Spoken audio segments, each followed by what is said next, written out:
देता है और एक नया सिद्धांत है जो नॉर्मली गाइडों में किताबों में बहुत अच्छी तरीके से समझाया नहीं गया है। तो मेरा प्रयास ये रहेगा कि आज की इस क्लास के बाद एडविन गुथ्री के नाम पे आपको कुछ भी कभी भी लाइफ में दोबारा पढ़ने की आवश्यकता नहीं पड़ेगी। मतलब एडविन गुथ्री की जो भी चीजें हैं वो मैं कंप्लीटली इस लगभग 20 से 25 मिनट की जो हमारी क्लास रहेगी इसमें कंप्लीटली एक एक चीज मैं आप लोगों को समझा दूंगा। तो बिना समय गवाए अपन शुरुआत करते हैं। आप सभी का अभिनंदन है, स्वागत है इस क्लास में, लर्निंग विथ मोटिवेशन वाली क्लास की सीरीज में। बहुत सारे छोटे छोटे वीडियो मैंने आप लोगों को बनाए थे इन छोटे टॉपिक के ऊपर। इसी श्रृंखला में कुछ बड़े टॉपिक भी मैंने आप लोगों को समझाए हैं। तो आज की श्रृंखला के माध्यम से, आज की इस क्लास के माध्यम से हम एक बहुत महत्वपूर्ण बिंदु को पढ़ने जा रहे हैं लर्निंग थ्योरी में से, जिसकी मैं बात कर रहा हूं एडविन गुथ्री। देखिए बहुत इंपॉर्टेंट थ्योरी है, बड़े आराम से रिलैक्स मूड से समझना है। मैं बार बार ये चीज बोलता हूं, रिलैक्स मूड, ठीक है। ये रिलैक्स मूड क्या है साहब? एडविन गुथ्री। देखिए गुथ्री एक महत्वपूर्ण व्यवहारवादी है। देखिए कोई भी चीज को पढ़े, मैं बार बार इन चीजों को बोलता हूं, एक पढ़ने का तरीका आपको दूसरों से बेटर बनाता है, ठीक है। आप किस तरीके से आप अपने आप को तैयार कर रहे हैं, किस तरीके से आप किसी चीज को तैयार कर रहे हैं, ये जो पढ़ने का नजरिया है और पढ़ने का तरीका है वही आपको सिलेक्शन की ओर लेके जाएगा, याद रखना। बाकी कोई बड़ा भेदभाव नहीं है कि सर मैंने इतनी बार पढ़ लिया इतना अच्छा नहीं हो रहा है। वो रीजन ये है कि पढ़ने के तरीके में फर्क है। तो एडविन गुथ्री का अपन सिद्धांत पढ़ रहे हैं आज, और सिद्धांत का नाम है समीपता अनुबंधन, ठीक है, समीपता अनुबंधन।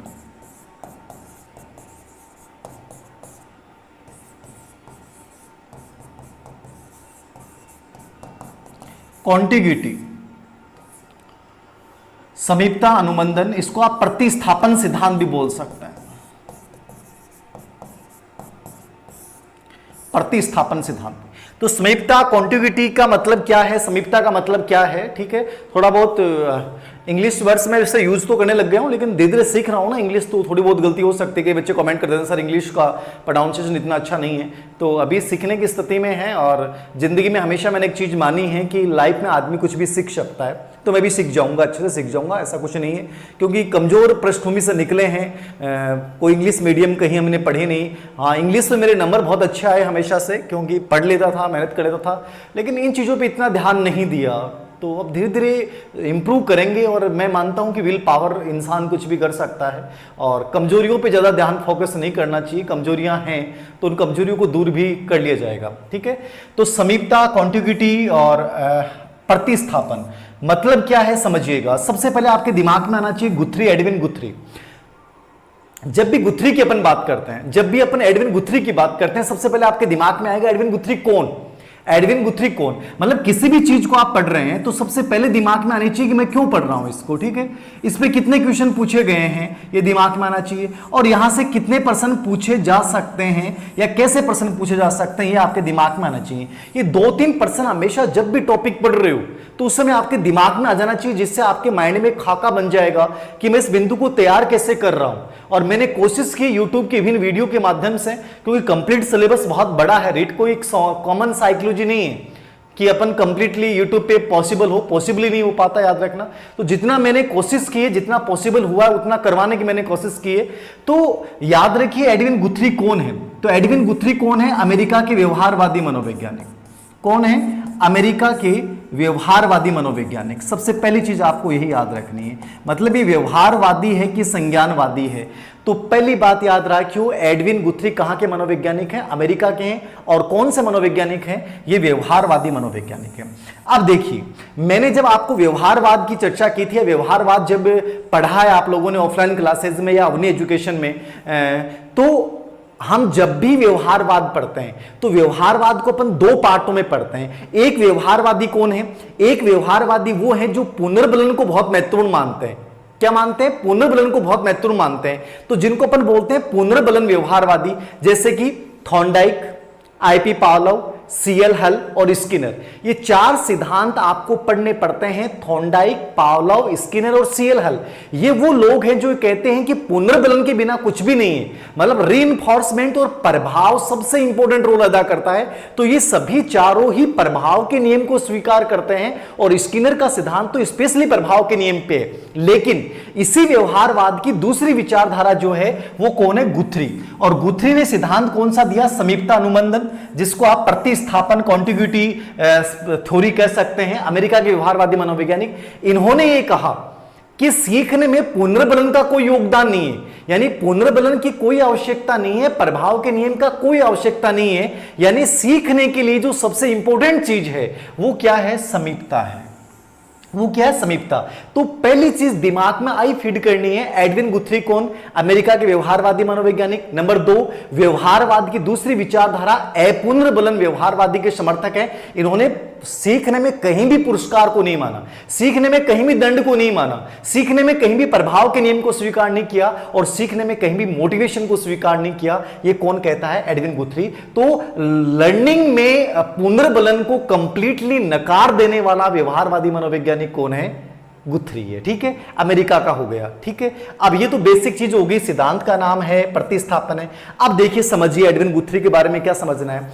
एडविन गुथ्री के बारे में 3 चीजें समझनी है। समझिए, गुथ्री स्पेशल, गुथ्री स्पेशल में 3 चीजें समझनी, समझना बहुत सिंपल सी बात।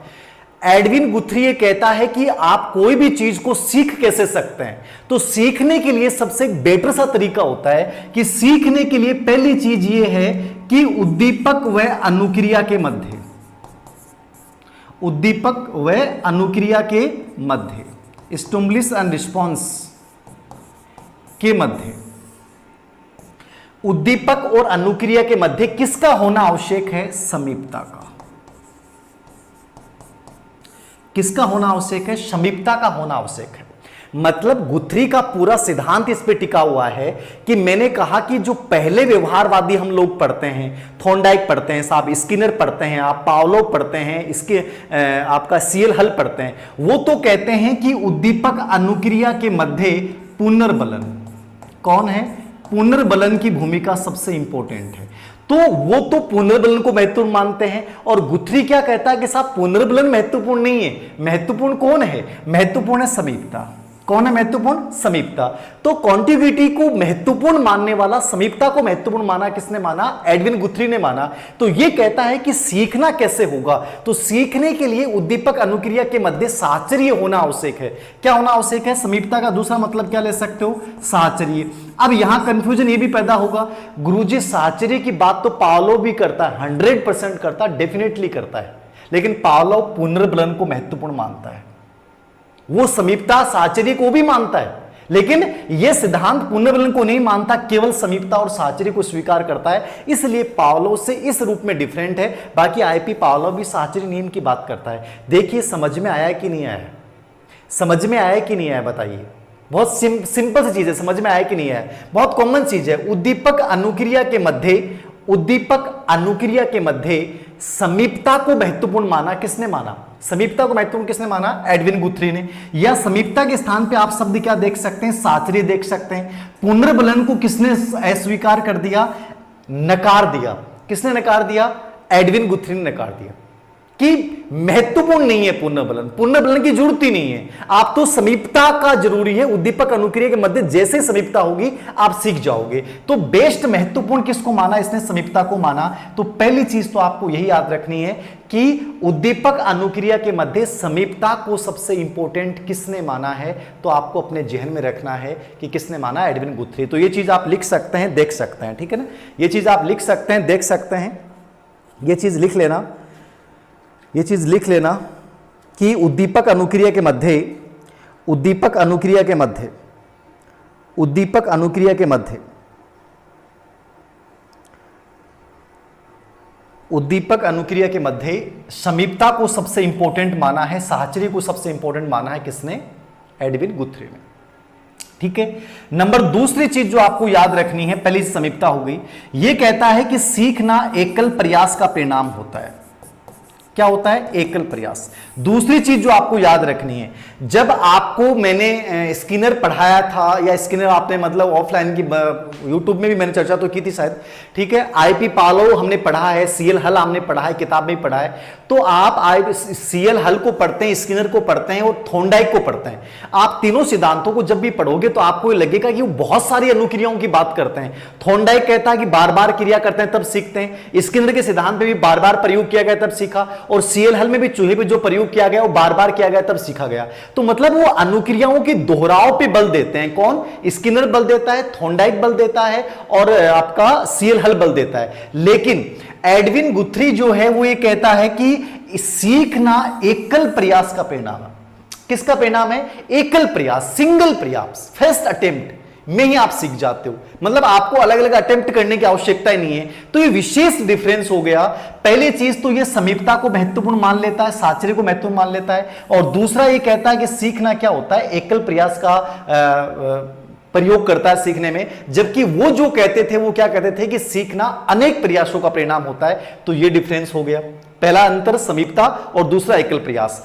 तीसरी चीज जो आपको याद रखनी है, समझ में आ रहा है? यहां तक ये समझ में आ रहा है? कोई दिक्कत थोड़ी है? ठीक है, कि पहली चीज आपको समीपता याद रखनी है गुथरी में, और दूसरा एकल प्रयास। मतलब शॉर्ट में आप देख सकते हैं तीनों चीजें, सिंपल सा देख लें कि पहली चीज जो इसने महत्वपूर्ण मानी वो किसको माना है? समीपता को, उद्दीपक अनुक्रिया के मध्य एस और आर के मध्य। ठीक है, दूसरी चीज इसने किसने माना है? एकल प्रयास। किसको महत्वपूर्ण माना है? सिंगल अटेम्प्ट, एकल प्रयास। और तीसरी चीज इसने जो बल दी है वो दिया है नवीनता का नियम, नवीनता का नियम। अब ये आपने शायद पढ़ा कि नहीं पढ़ा मुझे नहीं पता है। नवीनता जो है वो क्या है, नवीनता का मतलब क्या है इसको समझिएगा।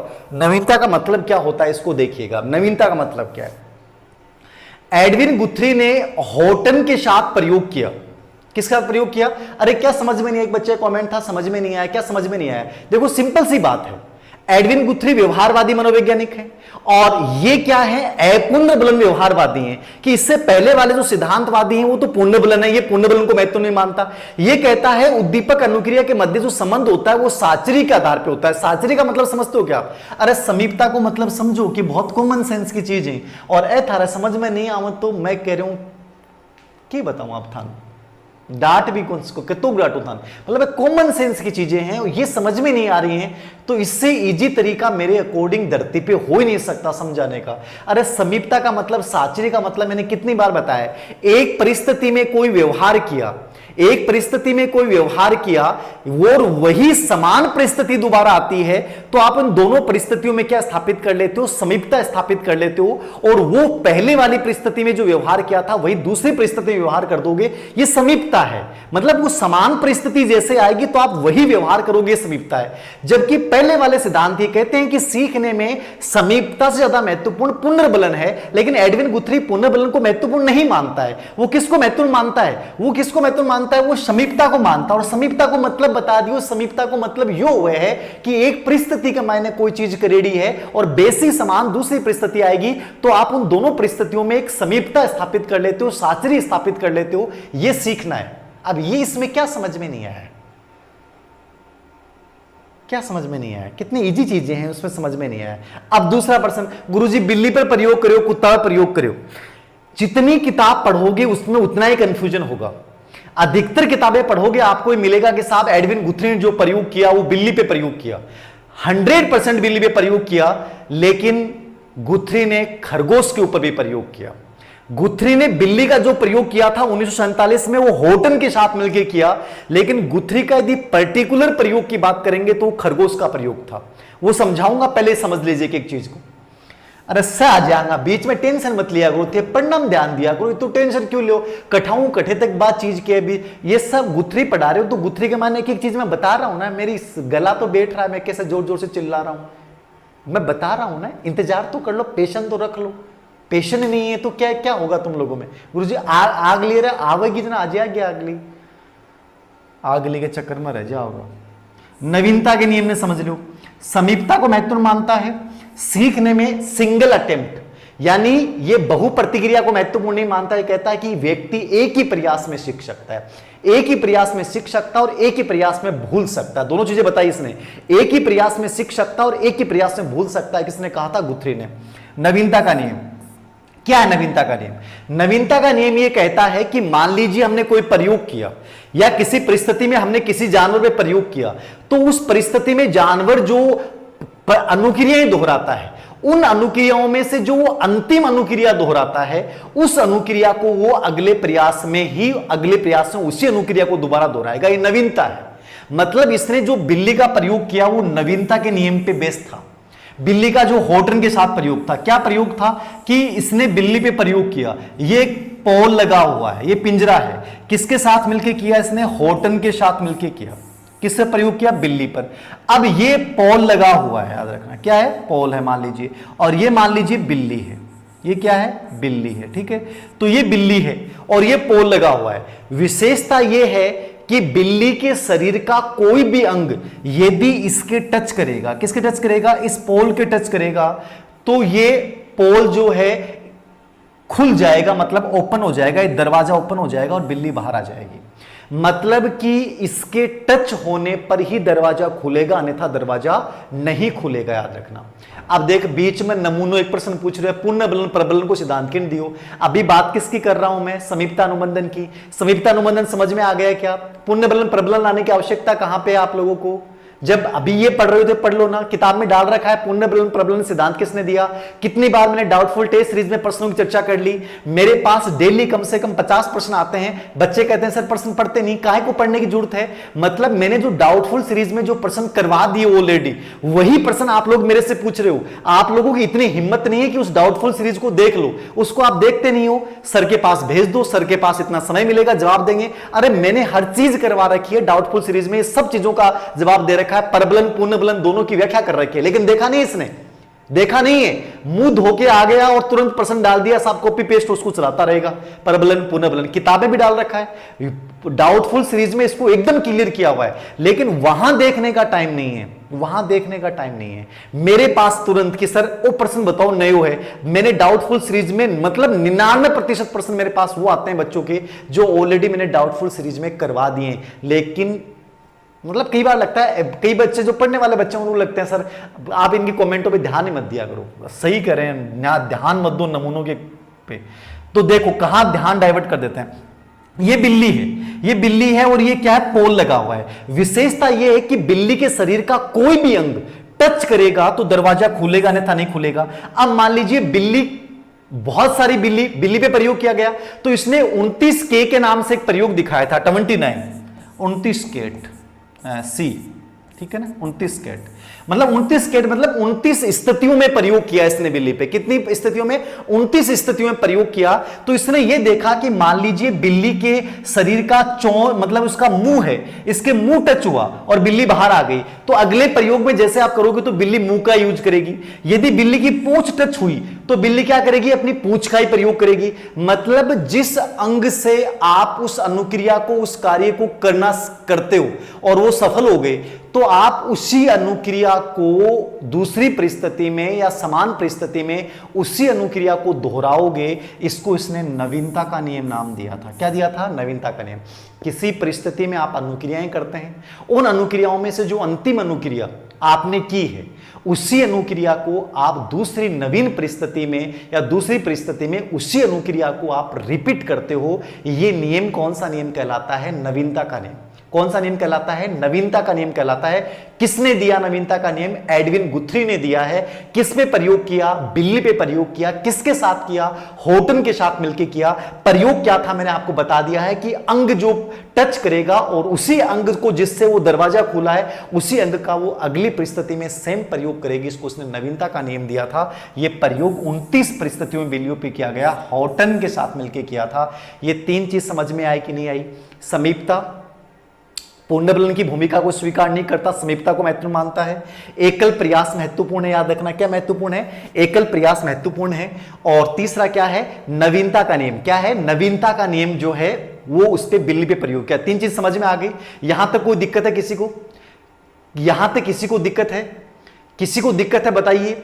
कोई भी बच्चे को लग रहा है कि सर दिक्कत है किसी को, तो मुझे बताइए। यहां तक समीपता इंपॉर्टेंट है, एकल प्रयास सिंगल अटेम्प्ट से बच्चा सीखता है, व्यक्ति सीखता है, एडविन गुथ्री। और नवीनता के नियम पे इसने हॉटन के साथ मिलकर प्रयोग किया कि किसी परिस्थिति में जो विभिन्न अनुक्रियाएं करते हैं और जिस अनुक्रिया से रास्ता खुलता है या जिस अंग से आपने बिल्ली ने इस पॉल को टच किया और उससे वो रास्ता खुल गया, उसी अनुक्रिया को आप दूसरी समान परिस्थिति में रिपीट करोगे। इसको उसने नवीनता का नियम नाम दिया। ये तीनों चीजें इंपॉर्टेंट है। आगे देखिए, चौथी चीज इसने बताई थी प्रतिस्थापन। चौथी चीज इसने क्या बताई? प्रतिस्थापन। प्रतिस्थापन क्या बताया? प्रतिस्थापन क्यों बोला गया इस सिद्धांत को? प्रतिस्थापन इसलिए बोला जाता है, एडविन गुथ्री के सिद्धांत को याद रखना। प्रतिस्थापन क्यों कहा जाता है एडविन गुथ्री के सिद्धांत को? प्रतिस्थापन इसलिए कहा जाता है, प्रतिस्थापन इसलिए कहा जाता है कि किसी अनुक्रिया को नए उत्तेजक की तरफ प्रतिस्थापित किया जा सकता है। यह कहता है कोई भी अनुक्रिया है, मान लीजिए रिस्पॉन्स है आपका, ये रिस्पॉन्स है, तो ये रिस्पॉन्स किसी उत्तेजक के प्रति होता है, स्टिमुलस के प्रति होता है, किसी स्टिमुलस के प्रति होता है, तो यह कहता है कि यही रिस्पॉन्स आप दूसरे स्टिमुलस के प्रति प्रतिस्थापित कर सकते हो। क्या कर सकते हो? प्रतिस्थापित कर सकते हो। समझ में आया कि नहीं आया? इस सिद्धांत को प्रतिस्थापित क्यों कहा जाता है कि किसी भी अनुक्रिया को दूसरे उद्दीपक या नवीन उद्दीपक की तरफ प्रतिस्थापित किया जा सकता है। कैसे? तो एक सिंपल सा प्रयोग किया इसने। क्या प्रयोग किया कि एक बच्चा है पीटर। ये बच्चा कौन है साहब? पीटर है। इसका नाम है पीटर। ये बच्चा पीटर, पीटर का प्रयोग किया। और ये पीटर जो है, ये एक आंटी है जॉन्स। ये कौन है? Aunty Johns. ये पीटर जब इस जॉन्स की तरफ देखता है, या जॉन्स जब भी आती है, पीटर के सामने कौन आती है? जॉन्स जब भी आती है, तो पीटर उस जॉन्स को देख के मुस्कुराता है, बड़ा खुश होता है। किसको देख के खुश होता है? जॉन्स को देखकर खुश होता है। कौन? पीटर। ठीक है, तो ये अनुक्रिया जो है वो इस उद्दीपक को देख के कर रहा है पीटर। खुश होने की अनुक्रिया किसको देख के कर रहा है? जॉन्स को देख के कर रहा है।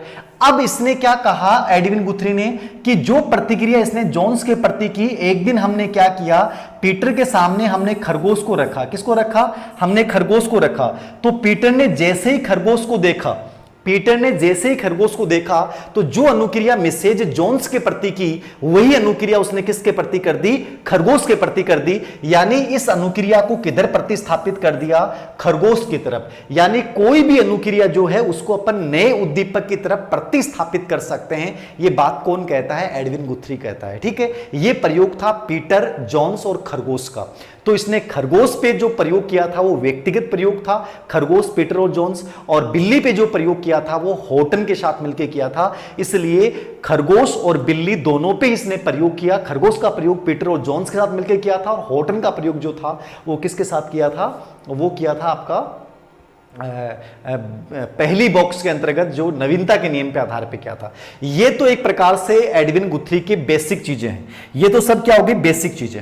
अब इसके साथ इसने एक चीज और बताई है। इसने क्या कहा है कि हम कोई भी आदत का निर्माण करते हैं, तो इसने आदत निर्माण के ऊपर 3 विधियों का प्रयोग किया है। किस पे? आदत निर्माण के ऊपर 3 विधियों का उल्लेख किया है। इनको भी देख लीजिए। आदत निर्माण पे 3 विधियों का उपयोग किया है। एक विधि इसने देहरी विधि या देहली विधि, देहरी विधि। ठीक है, थ्रेश होल्ड बोलते हैं अपन, सीमा विधि भी इसको बोल सकते हैं, थ्रेश होल्ड। देहरी या सीमा विधि या थ्रेश होल्ड विधि क्या होती है समझ लो एक बार। आदत निर्माण के लिए एडविन गुथ्री ने 3 प्रकार की विधियों का उल्लेख किया है हैबिट्स डेवलपमेंट में। अब इन तीनों को समझिएगा। एक है देहरी विधि, दूसरी है थकान विधि, फटिक, और तीसरी होती है असंगत उद्दीपक या परस्पर विरोधी उद्दीपक। एक ही बात।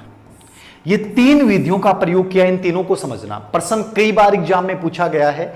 एडविन गुथ्री ने आदत निर्माण में किन 3 विधियों का प्रयोग किया है? देहरी, सीमा, थकान, असंगत उद्दीपक। तीनों को समझ लो बढ़िया तरीके से। आज के बाद ये प्रश्न आपके जेहन में, दिमाग में चीज को लेकर नहीं आना चाहिए कि गुरुजी हमें समझ में नहीं आया कि देहरी विधि क्या होती है, थकान विधि क्या होती है और असंगत उद्दीपक विधि क्या होती है। तीनों को बहुत बढ़िया तरीके से समझना। प्रश्न अभी तक जो पूछे गए हैं केवल वो यही इसी रूप में पूछे गए। प्रश्न अभी तक पूछे गए, एक तो प्रयोग किसके ऊपर किया गया, खरगोश वाला प्रश्न आया हुआ है, बिल्ली वाला प्रयोग ये याद रखना, और सीखना एकल प्रयास का परिणाम होता है, ये प्रश्न आया हुआ है सीटेट में। और एक ये याद रखना कि समीपता अनुबंधन के प्रतिपादक कौन है, एडविन गुथ्री। ये प्रश्न अभी तक पूछे गए हैं। और एक ये प्रश्न पूछा गया था, आदत निर्माण की कौन सी विधि इसने नहीं बताई है। तो आपके दिमाग में याद रखने चाहिए कि 3 विधियों का उल्लेख किया है, देहरी, सीमा, थकान और असंगत उद्दीपक। समझ लो इनको। देहरी सीमा विधि क्यों है? देखो, देहरी या सीमा विधि का मतलब है कि मान लीजिए किसी अवांछित उद्दीपक, मतलब किसी उद्दीपक को देखकर आप में अवांछित अनुक्रिया होती है। किसी उद्दीपक को देखा, स्टिमुलस को देखा, तो आप में कौन सी प्रतिक्रिया होती है? अवांछित होती है। कौन सी होती है? अवांछित होती है। तो यह कहता है कि उस अवांछित अनुक्रिया को कम करने के लिए हम क्या करेंगे? उस उद्दीपक की जो तीव्रता है उसको कम कर देंगे। मतलब उद्दीपक की गति को कम कर देना या तीव्रता को कम कर देना, ये जो विधि है इसको अपन बोलते हैं देहरी या सीमा विधि। अरे समझ में आए कि नहीं आया? समझ में आए कि नहीं आई? आप समझिएगा एक मिनट। बहुत अच्छा सा है, लिख लिया कॉपी में सर। राधिका शर्मा जी बहुत बढ़िया है, करोड़ जिले से नमस्कार, लिख लिया है।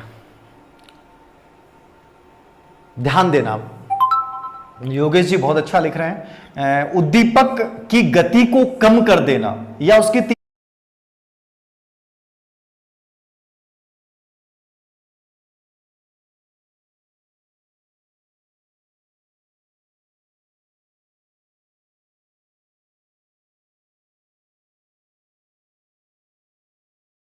तीव्रता को कम कर देना, ये देहरी या सीमा विधि है।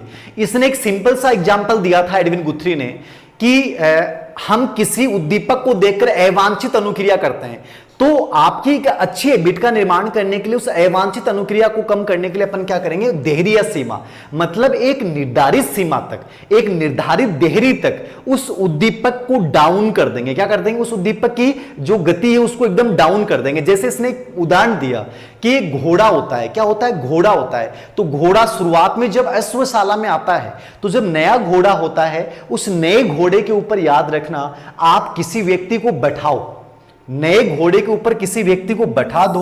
उस घोड़े पे जैसे इस व्यक्ति को आपने बैठाया तो घोड़ा क्या करेगा? उछलेगा। क्या करेगा? उछलेगा। और वो नया घोड़ा कंट्रोल में नहीं आता है और वो आपको बहुत जल्दी गिरा देगा, याद रखना। अब घोड़े ने उसको क्यों गिराया? क्योंकि घोड़े को आदत ही नहीं है उस व्यक्ति को बैठाने की, उसको अपने पीठ पे बैठाने की आदत ही नहीं है, क्योंकि वो गलत है, इसलिए उसने उस उद्दीपक के प्रति अवांछनीय अनुक्रिया की घोड़े ने। अब उस घोड़े को जब आप सिखाओगे तो क्या सिखाओगे? सबसे पहले उस घोड़े की पीठ के ऊपर एक छोटा सा कंबल का टुकड़ा रखा, हल्का सा, उसने कुछ नहीं किया। फिर आपने क्या किया? डबल कंबल रखी, फिर ट्रिपल रखी, फिर चौथी रखी। इस प्रकार जब आपने उस पे धीरे धीरे वजन का उसको अभ्यास करवाया, तो एक वक्त ऐसा आएगा कि उस घोड़े पे जब आप बैठोगे तो घोड़ा अवांछित अनुक्रिया नहीं करेगा, आराम से खड़ा रहेगा। कहने का मतलब है, जिस उद्दीपक को देखकर अवांछित अनुक्रिया होती है, उस उद्दीपक की सीमा को एक निर्धारित दहलीज से यदि अपन डाउन कर देते हैं तो उसके प्रति हमारी अवांछित अनुक्रिया नहीं होती है। इसको अपन कौन सी विधि बोलते हैं? देहरी या सीमा विधि। समझ में आ गया? उदाहरण दे दिया, समझ में आ गया होगा मेरे अकॉर्डिंग। नंबर दूसरी विधि है थकान विधि। फटीग। थकान क्या है? थकान देखिए, थकान देखिए, थकान देखिए। निष्पादन क्या होता है? देखो, निष्पादन होता है परफॉर्मेंस। जैसे अधिगम को अनुमानित प्रक्रिया माना गया है, निष्पादन नहीं, परफॉर्मेंस। अधिगम आप सीख सकते हो, लेकिन आप कहोगे ऐसा ही सीखोगे, ये जरूरी थोड़ी है। मैंने अपनी तरफ से गुथ्री को पढ़ा दिया और मैं कह दूं कि डेफिनेटली सीख जाओगे, नहीं। बहुत सारे नमूने हैं जिनको समझ में भी नहीं आएगा। तो मैं गारंटी नहीं दे सकता कि निष्पादन होगा ही, परफॉर्मेंस होगी, हो सकता है, अनुमानित है, निष्पादन नहीं होता यार, परफॉर्मेंस नहीं। तो ये देख लीजिए, पहली देहरी सीमा विधि आ गई, मतलब एक निर्धारित देहरी तक, निर्धारित सीमा तक उस उद्दीपक की जो तीव्रता है उसको अपन डाउन कर देते हैं। तो घोड़े का इसने उदाहरण दिया। दूसरी विधि है थकान फटीग विधि। थकान विधि का मतलब क्या समझ लो। थकान विधि के लिए इसने जो उदाहरण दिया था वो एक छोटी सी बच्ची का दिया। एक बच्ची है, मतलब आप लोगों की तरह एक नमूनी है या नमूना है, ठीक है ना। मैं ऐसे ही उद्दीपक आप लोगों के लिए शब्द यूज कर रहा हूं, आप में दम है तो इन शब्दों को चेंज कर देना बन के, तब तक तुम ऐसे यूज करूंगा, याद रखना, ठीक है। तो आप जैसा मान लो कोई नमूना बच्चा है, नमूनी है, तो वो बच्ची क्या है, वो बच्चा क्या है कि वो घर में जब दिया सलाई जानते हैं, माचिस, क्यों है, माचिस होती है, देखो ऐसी माचिस देखी होगी आपने, ये माचिस दिया सलाई, ठीक है। तो ये दिया सलाई है, माचिस है। अब ये माचिस है उस बच्चे के पास, तो वो आप लोगों की तरह नमूना है। उसने ये माचिस निकाली, और माचिस निकालने के बाद क्या करता है, तीली निकाली, और तीली निकालने के बाद क्या करता है, उसको जलाता है। ठीक है, क्या करता है, उसको जलाता है, और जलाने के बाद उसको देखता रहता है, उसको देखता रहता है। उसकी मम्मी कहे, अरे टिंगर की काम कर रहे हो, क्यों माचिस खराब करे, इसको बंद कर दे। लेकिन वो को नहीं करूं, वापस की, वापस कर रहा है, वापस कर रहा है, वापस कर रहा है। आप कहते हो अरे मान जा, करूंगो, था लीजिए ना नमूनो, मतलब मैंने कह दिया कि अरे वही चीजें पूछो जो जरूरी है। गुरुजी पढ़ाई को नहीं हुआ, सिलेक्शन को नहीं हुआ, अरे दिशा ही सही नहीं है, अटेंशन सही नहीं है। जब मैंने एडविन गुथरी की बात की तो गुथरी के अलावा दिमाग में नहीं आना चाहिए था कोई व्यक्ति, गुथरी के अलावा दिमाग में नहीं आना चाहिए था। गुथरी पढ़ना, आज गुथरी को कंप्लीट करना है यार, एकदम